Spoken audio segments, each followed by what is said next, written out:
now I'm going to show you my really easy trick for turning the straps the other way around, just using a simple hair grip. I really like this trick because you don't need anything expensive or fancy equipment.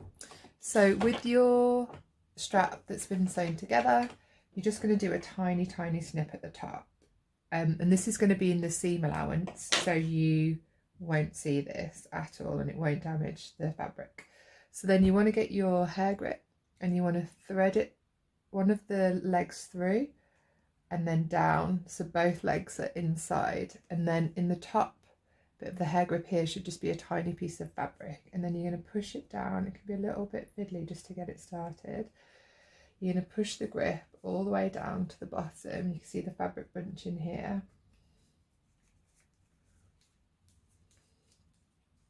And then the two legs of the pin should come out the other end, the hair grip, the hair pin, whatever you want to call it. And then you just smooth the strap down, smooth. And voila, how easy was that?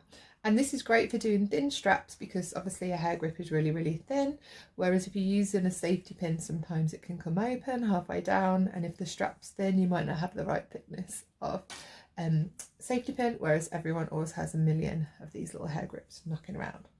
Okay, great.